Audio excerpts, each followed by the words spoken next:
Over recent years, social media platforms like Twitter and Facebook and the hilariously misnamed Truth Social have frankly been writhing cesspools of toxic disinformation. In other words, not people giving political views that some find controversial, although of course plenty of that happens, and fair enough, but posts making inflammatory false claims of fact, designed to provoke and mistaken outrage, to defame people, to divide people, all of that. Such false claims are not ambiguous. Usually the slightest degree of checking shows them to be wholly factually incorrect. And the people spreading them are not ignorant of this. Usually they are specifically misrepresenting what's happening in a video or a photo, or cherry-picking a graph and pretending it shows something it doesn't. Various things that if you are the primary author of a post, rather than just a mug who's retweeting it in mistaken good faith, you know you made that stuff up. In modern parlance, this is all fair game because free speech. But this is a uniquely American perversion of the meaning of free speech. Indeed, one might add it's a fairly recent American perversion of the meaning of free speech. And while a lot of the world has been caving to pressure, the fact is that this flood of toxic disinformation is leading to the disintegration of many communities of trust in our respective countries. In other words, there are real harms, there is real damage. So yes, it merits a grown-up conversation. So here's the thing, no country in the world recognises a right to lie, with the exception de facto of the United States, and that's only been the case since 2012, thanks to the case Alvarez versus United States. Up until that case, there had been reasonably consistent judgments from the US Supreme Court, noting that the First Amendment of the US Constitution, the one that deals with free speech of course, does not protect lies. In other words, knowingly false statements of fact that serve no legitimate interest. Just to pick out from a number of similar judgments. Hustler magazine versus Falwell, 1988, it was stated, false statements of fact are particularly valueless. They interfere with the truth-seeking function of a marketplace of ideas, and they cause damage to an individual's reputation that cannot easily be repaired by counter-speech, however persuasive or effective. Brown versus Hartledge, 1982. Of course, demonstrable falsehoods are not protected by the First Amendment in the same manner as truthful statements. So you can't be clearer than that. Well, Justice Alito wrote this.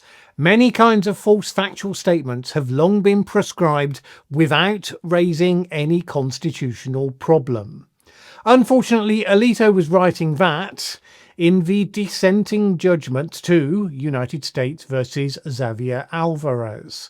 Alvarez had been convicted under the Stolen Valor Act, a law that made it a federal crime to claim to have a military medal that you did not in fact have. He had claimed such an honour in the process of standing for election to a board of directors, but it was a lie. The Supreme Court decided that the law itself was unconstitutional because it conflicted with the First Amendment, even though it was specifically about a lie. In doing so, it said, it's not like some other lies that are definitely not protected, such as fraud or defamation, because those cases have demonstrable harmful consequences. Telling lies about your medals, well, that doesn't really harm anybody. Well, now we have an unspeakable flood of garbage across our public space. People tell outright malicious lies all the time about political leaders, about other public figures, about historical events, about scientific studies with public policy implications, about the identity of criminals. All of it disinformation designed to stir up things like racial hatred, fakery intended to turn citizens against each other, to discredit the scientific basis for public policy, and so on and so on. And when any countries try to regulate this absolute fire hose of sewage, the online platforms and the liars who gain oxygen from them cry foul in the name of free speech. Now look, I'll say what I've said many times, free speech is crucially important. It's something I have long championed on this channel. The ability to express opinions, however distasteful you may find them, is a cornerstone of any democratic system. But until recently, that did not include the right to gain massive platforms simply spewing out complete factual lies. It did not incentivize political groupings to utilize disinformation as a campaign strategy. The problem you always have in this space is that, yes, there's going to be some grey areas. The question is always who decides. During the pandemic, certain decisions were made that ended up damaging any legitimacy to such judgments. So, for example, as we've said before, you had YouTube deciding that if you were going to talk about the pandemic, you couldn't contradict what the WHO or the CDC official positions were, which was an attempt to prevent harmful medical misinformation. But the misplaced faith in official channels as the source of truth, the muddling up of factual information about what studies did or didn't say with what the public policy should or should not be, led to a massive own goal.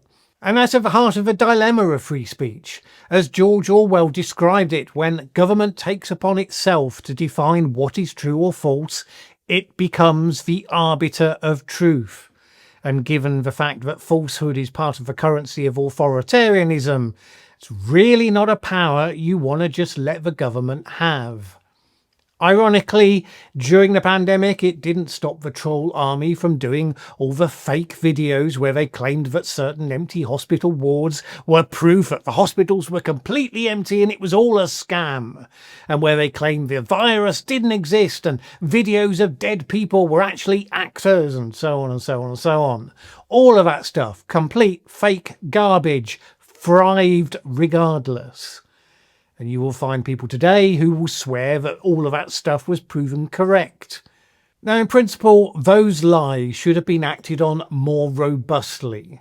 That US precedent said not that lies were inherently protected by the First Amendment, but that the mere fact of their falsity wasn't enough to say that they weren't.